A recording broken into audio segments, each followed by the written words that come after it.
We thank you, Father. We give you all the glory. We give you all the praise. We thank you for your faithfulness. For faithful is he that called, who also will do it. You are a faithful God. You didn't call us in vain. You called us so you will perform your counsel concerning our lives. We are so grateful. Thank you so much. Thank you for the privilege to see day 9. We give you all the glory. We give you all the praise. In the name of Jesus Christ. Amen. Please, before you take your seats, you can move, but before you take your seat, I want you to personally ask the Father, ask for the spirit of understanding, the spirit of wisdom and revelation. Open your mouth, call upon him, ask for the spirit of understanding, ask for the spirit of understanding, ask for the spirit of understanding. Without a spirit of understanding working in you, you can't understand the kingdom. So ask for the operation of the spirit of understanding. Open your mouth, ask for it. Paul put it, the spirit of wisdom and revelation in the knowledge of him. Open your mouth, ask for it, ask for it, ask for it. Be insistent, ask for it, ask for it, ask for it with every sincerity in heart. Ask for it. Knowing that you need it, ask for it.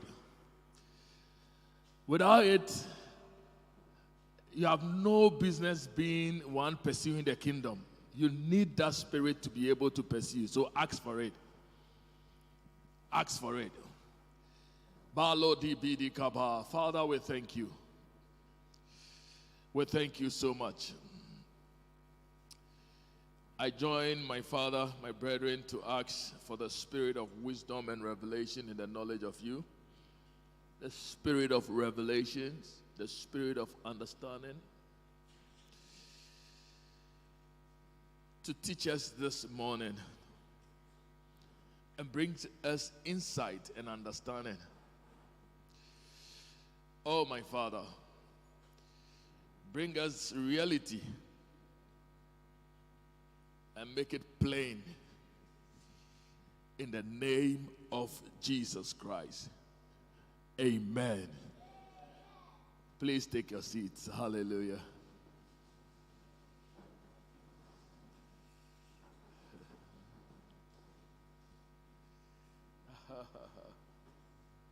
We thank God so much. We thank God so much. Today is day number what? Day number what? 9. Today is day 9.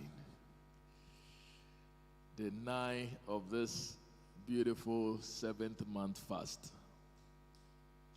31 days of fasting and glory. And on my side, it's been a joyous ride so far. I don't know how you feel.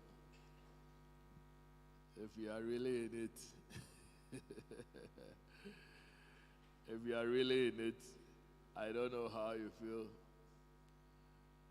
It's been a joyous ride so far. What about you? Has it been a pleasant one so far? That here know somewhere.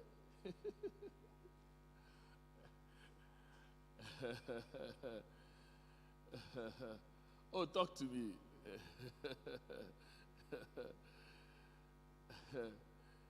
Has it been a pleasant one so far? Okay, I can hear one yes there. I can see some shaking of heads.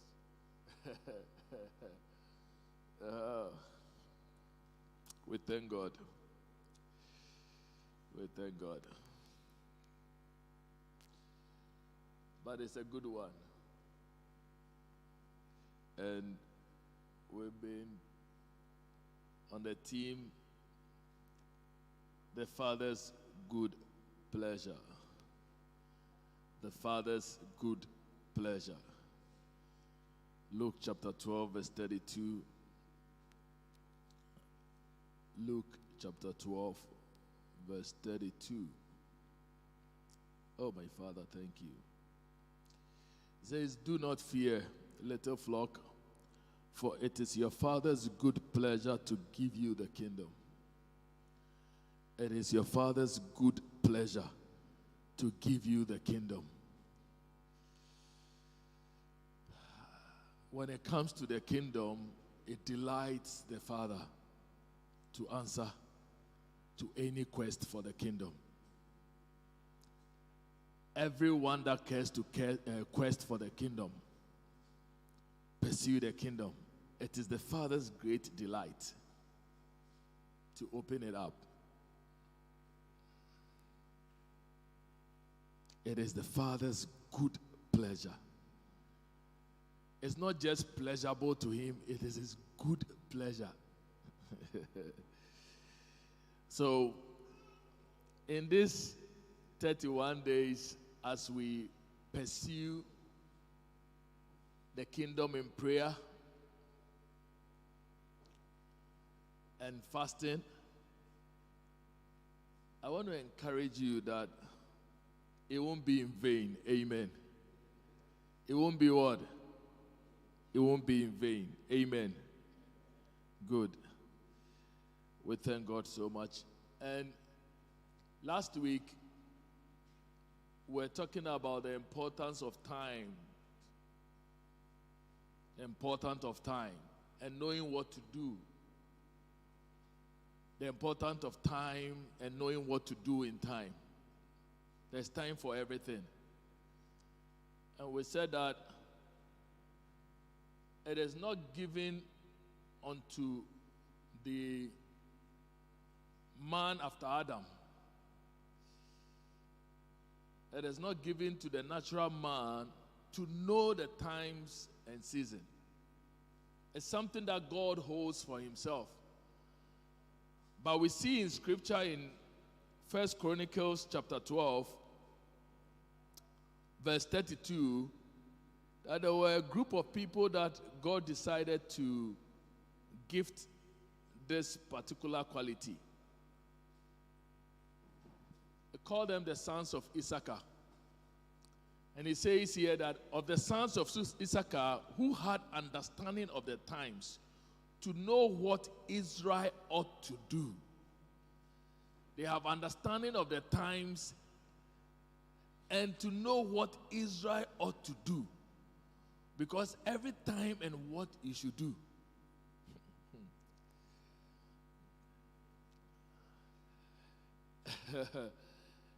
In the book of Zechariah,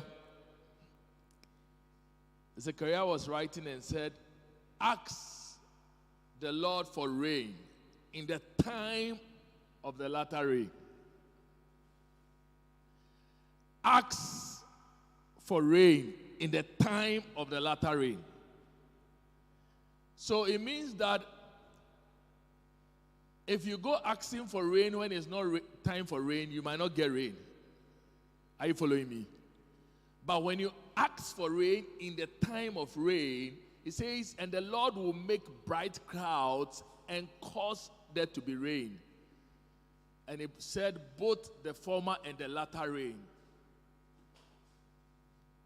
So the importance of understanding time is to know what to do in that time.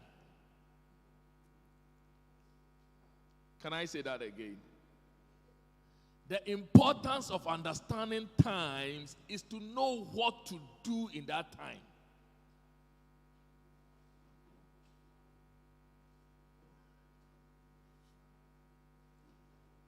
If you don't have that understanding of time and what to do,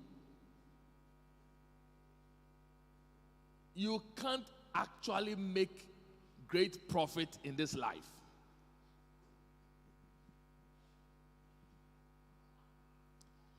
So the sons of Issachar were gifted with that. But you know, when you receive the Spirit of God, you have received the capacity to be able to understand the times and what to do. Are you following me? Are you following me? When you receive the Spirit of God, you have received the capacity to know and have understanding of the times and what to do per time.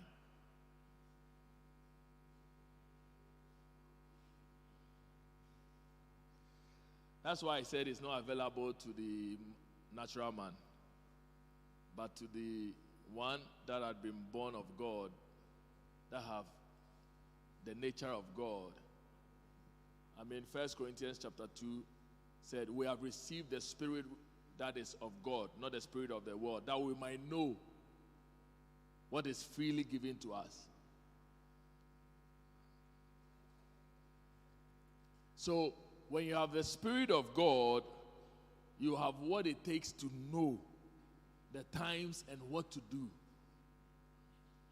So we are fasting this time because we have understanding of the timing. That in this time of the calendar, what we ought to do is to stay in the place of fasting. And not just fasting, but know what to be asking in the fast. What we are asking in this fast is, let your good pleasure be revealed and manifested in us, which is the kingdom. Let your good pleasure, the kingdom, be revealed and manifested in us. And I see every true heart pursuing after this. I see the kingdom manifesting and you experiencing it in the name of Jesus Christ. Amen. Good. So today we're going to continue the series that we were on, dismantling the forces that hinder the manifestation of the word. Kingdom. Amen. Dismantling, tearing apart, bringing to naught all the forces that hinders the manifestation of the kingdom. And we were looking at it from the parable of the sower in Matthew chapter 13, in Mark chapter 4, and in Luke chapter 8. Matthew chapter 13. And it says from verse 18, therefore hear the parable of the sower. When anyone hears the word of the kingdom and does not understand it, then the wicked one comes and snatches away what was sown in his heart. This is he who received the seed by the wayside. So we settled that the first force is the force of lack of understanding. Lack of understanding. The seed, which is the word of the kingdom, is released. But because of lack of understanding, the devil, Satan, the evil one, has power to come and snatch it away. Are you following me? So that is why, as a congregation, we started praying for understanding when it comes to ministration of the word. Because you don't want to be one that is allowing the devil to take the message. After knowing the key to stopping the devil from taking the message. After knowing that the key in stopping the devil is having understanding, why won't you ask for understanding? That is why if we say ask for understanding and you are not asking, then it means that maybe you are not even part of the move. You have not joined the move.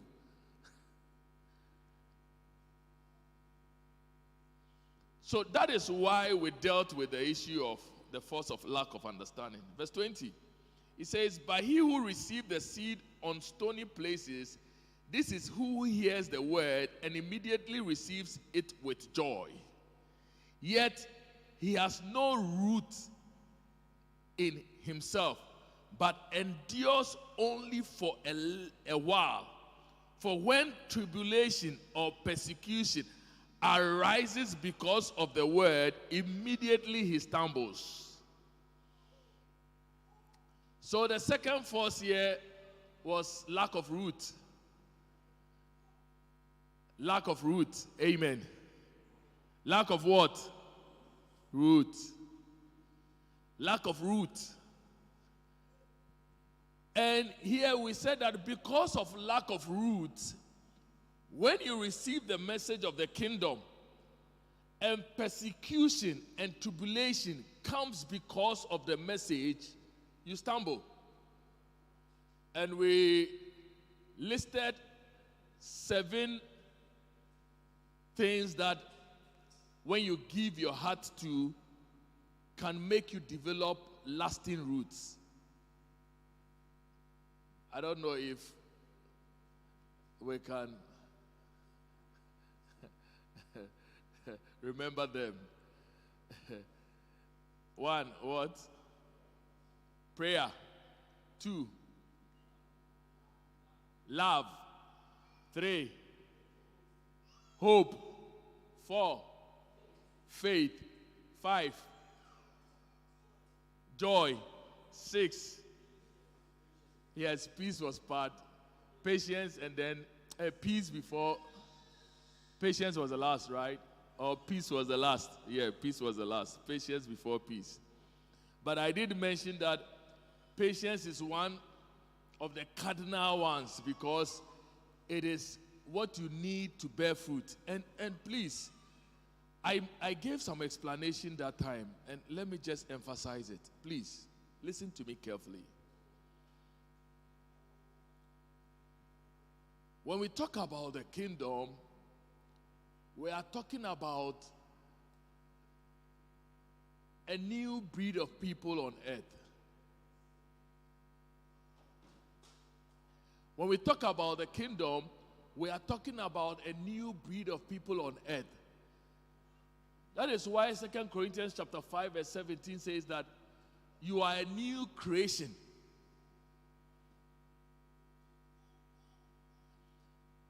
The truth of the matter is,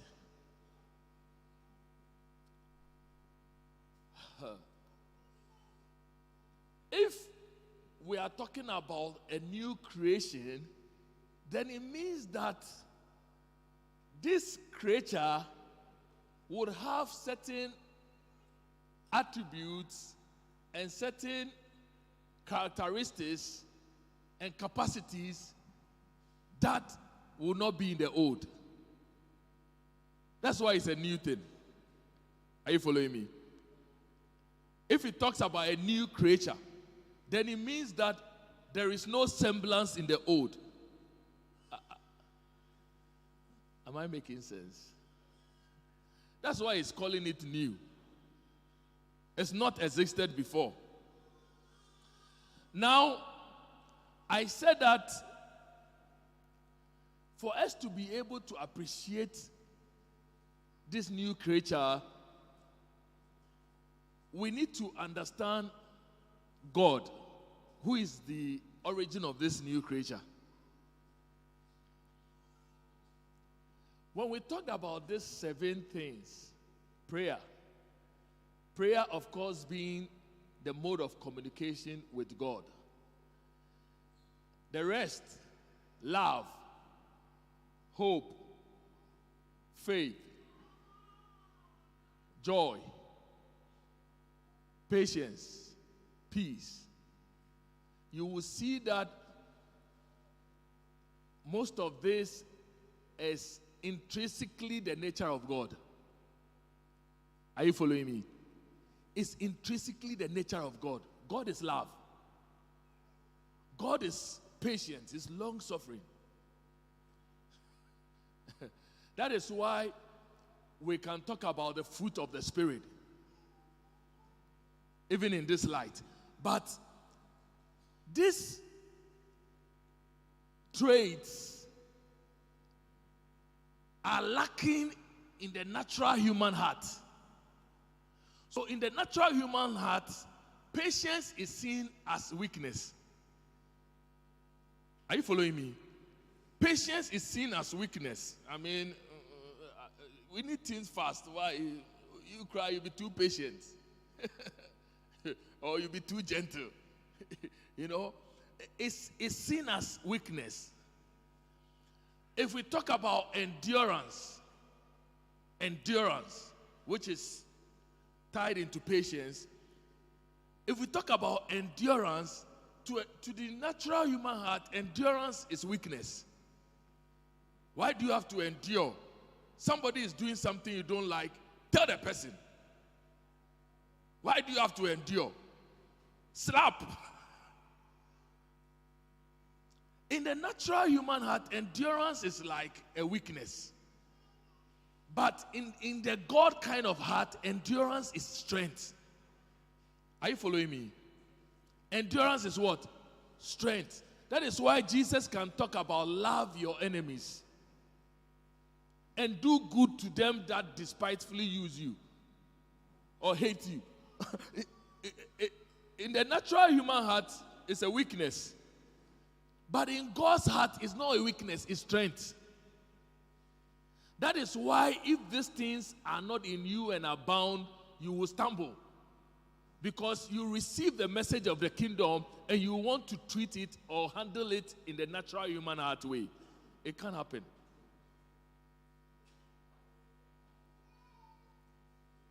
Are you following me? Are you following me?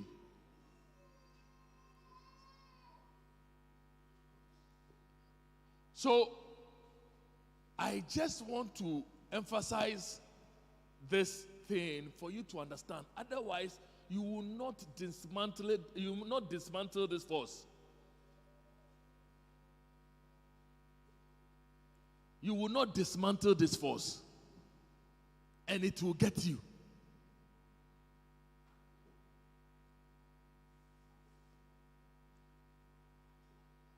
Why do you have to hope for something? Why do you have to hope for something? I mean, the thing, if it's happening now. What is hope? But God is a God of hope. You know that. You know that. You know that. God hopes. God what? Hopes.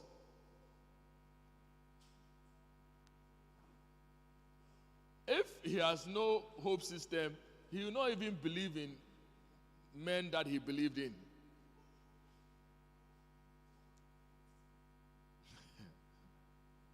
So, please know that when we talk about the kingdom, we're talking about a new creation. And that requires new properties in your heart. And these 7 things: prayer, which is effective communication with God the Father. Amen. Prayer. And as you communicate, you build your system. Love comes to play. Hope comes to play. Faith comes to play. Joy comes to play. All grows. Amen. Hallelujah. And then we went on in verse 22. It says, now he who receives seed among the thorns is he who hears the word, and the cares of this world and the deceitfulness of riches choke the word, and he becomes unfruitful. This force, I said, is by far the most powerful force that you need to work in dismantling. And we've been looking at it for some time now. You can call it the force of thorns, or the force of the cares of this world and the deceit of riches.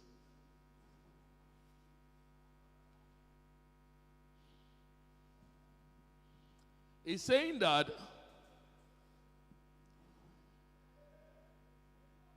this particular one is he that receives the message of the kingdom. He receives the message of the kingdom, but the cares of the world and the deceit of riches also enters into the heart and choke the word.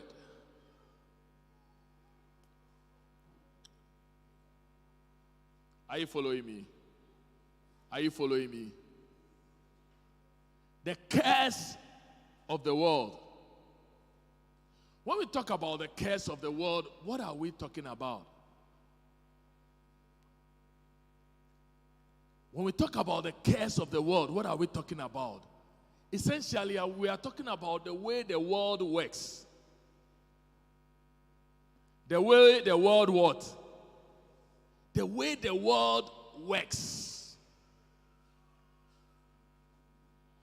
The way the world works. How the world had been structured to work. If you give your heart to that, it has the capacity to tone down and make the message of the kingdom unfruitful. Listen to me carefully. Let me try and break this down a bit.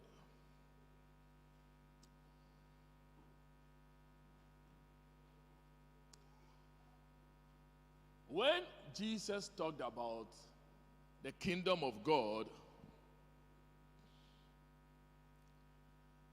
he talked about, he meant a kingdom or a group of people with particular characteristics.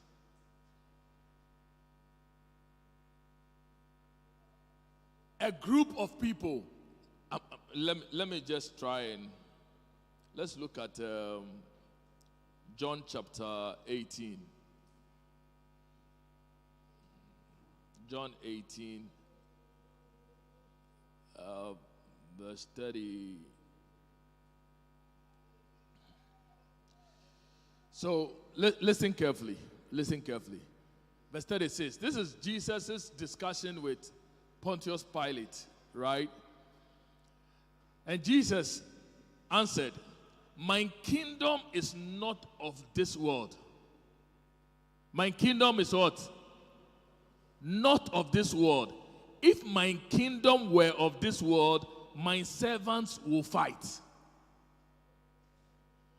My kingdom is not of this world.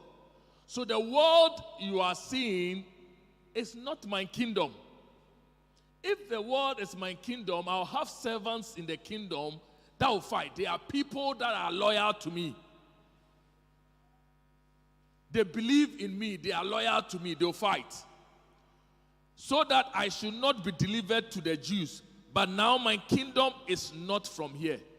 So he's saying that now, as of the time that he's speaking, there is no group of people that are identified to him as a king over a group of people that he leads.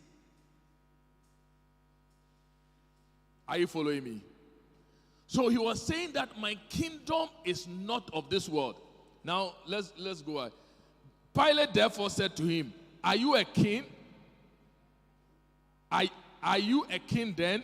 Jesus answered, "You say rightly that I am a king. For this cause I was born, and for this cause I have come into the world, that I should bear witness to the truth." That I should bear witness to the truth. He was talking about kingdom. A group of people who he is the king over. And he said, yes, I am a king. That is why I came. And I came to bear witness. Bear witness is to show forth, is to display. A witness corroborates a story, right? When you have a witness supports.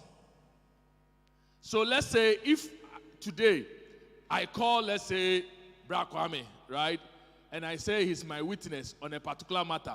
What it means is that Bra Kwame will come and support what I'm saying. If I'm saying that toffee is sweet, he will come and support that, yes, toffee is sweet. Are you okay? Are you following me? So that is a witness. So he came to bear witness of a truth. It means that he came to show that there is something called truth. He came to display. He came to testify about truth. And I've said it here that when we talk about truth, it's not like something being true or false. It's a reality system. Truth is God's system of living, which is against the world system. So Jesus came to, that's why he says that I am the way, I am the truth, and the life. I am an embodiment of it, the lifestyle. So when we talk about kingdom, you need to understand where this comes in clearly. Understanding the way the world works and the way the kingdom works. That is why if you don't deal with the cares of the world, you will miss it. Because the kingdom don't work exactly as the world works. Are you following me? The kingdom don't work exactly as the world works. In fact, they are opposite. Let's go to John chapter 15. 1 John chapter 2 verse 15. 1 John chapter 2 verse 15. John was saying here, please follow me. And you need this fundamental shift to be able to appreciate when we're talking about the kingdom. Listen to what John was saying here. He said, do not love the world or the things in the world. If anyone loves the world, the love of the Father is not in him. Do not love the world or the things of the world. So, the cares of the world, if you have the cares of the world in your heart, it doesn't cohabit or coexist with the love of the Father. That is why, if that comes into your heart, it will actually choke the message of the Father. And the message becomes unfruitful because they can't cohabit.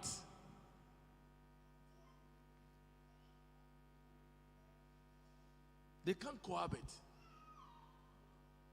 So we need to have this shift in our mind to accept the fact that when we're talking about the kingdom, we are talking about a new system of works. The working of the kingdom is different from the working of the world.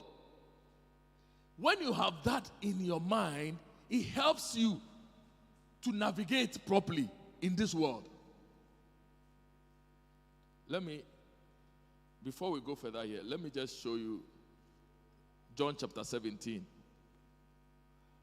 Jesus was praying for the disciples. And listen to what Jesus was saying. Jesus was saying that, I do not pray that you should take them out of the world. I do not pray that you should take them out of the world, but that you should keep them from the evil one. They are not of the world, just as I am not of the world. Sanctify them by your what? Truth. Sanctify them by your truth. Your word is truth. He's saying that sanctify is separate, like I set apart, to separate, to set apart. Make them in the world, but set them apart. But set them apart with truth. With our reality system, the way things work. When he says, your word is truth, please hear me clearly. It's not essentially talking about scriptures. I've said this. It's not essentially talking about scriptures. John chapter 1 talks about Jesus as the Word. In the beginning was the Word. It's a living reality. It's eternal life. It's the living reality. It's the Christ life that comes in you. When it talks about this, it's a living reality. So that life actually, you understand, don't worry. It's a living reality. When it talks about sanctify them by the truth, thy word is truth. He says, I am the way, the truth. So the truth is a living reality. Are you following me? It's a living reality. That is why the Spirit of God is called the Spirit of truth. It's the Spirit that unfolds truth. He unfolds the reality system of the kingdom. So he says that set them apart by how the kingdom works. So that they are in this world, but set them apart. They shouldn't live by how the world works, but live by how the kingdom works. And he was saying that, look, the living reality that they will receive will help them is the truth. Are you following me? Are you following me? So, for us to comprehend this curse of the world, we need to be able to bring our minds to the place to accept that the way the world works is not of the Father. 1 John chapter 2. So that you are not taken by it and not deceived by it. It says, verse 16, for all that is in the world, the lust of the flesh, the lust of the eyes, and the pride of life is not of the Father, but it is of the world. Can you read it with me? You can see that. Let's take it again. It says, for all that is in the world, the lust of the what? Flesh, the lust of the what? Eyes, and the pride of what? Life is not of the Father, but it is of the world.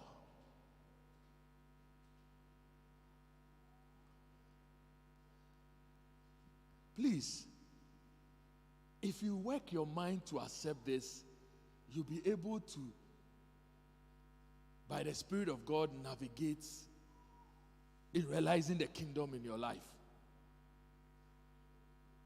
That the way the world works is not of the Father. So you don't need to love it. Give yourself to it. Set your affection on that.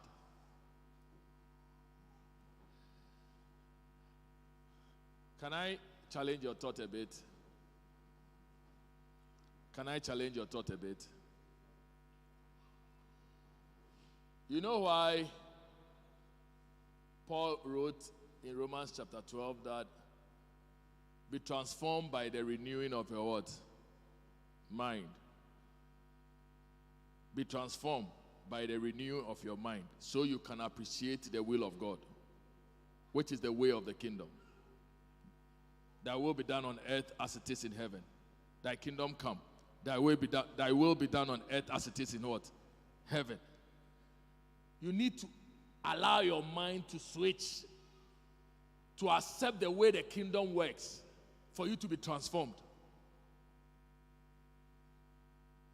That is why he wrote in Romans chapter 8 that to be carnally minded is death. Because the carnal mind cannot please God. But the spiritual mind or the spirit-minded person can please God.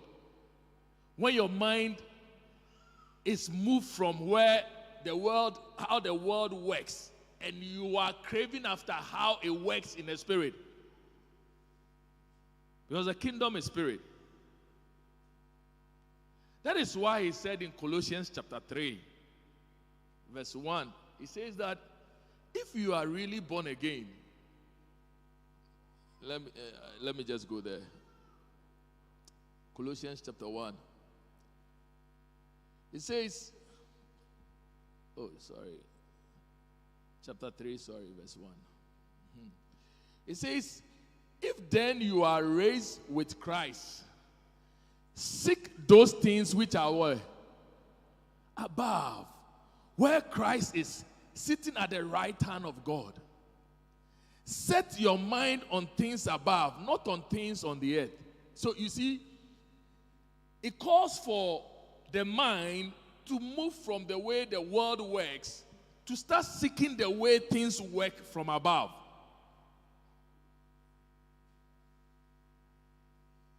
Because you see, if we don't get that right, we'll take the message of the kingdom and naturalize it with the world. You know, naturalization. You are you leave Ghana and you go through process to become citizen of the UK or something, and then you become you naturalize there. No matter how you try, when we see you, we know that you were born and bred in Ghana. Because you'll be living there with mentality here. You might change a bit, but essentially, you want to play like a Ghanaian. So, what I'm saying is that if we don't get this clear, we'll take the message of the kingdom and naturalize it in the world. That is why it becomes unfruitful, or it is not ripe. Because we have not been able to deal with how the world works.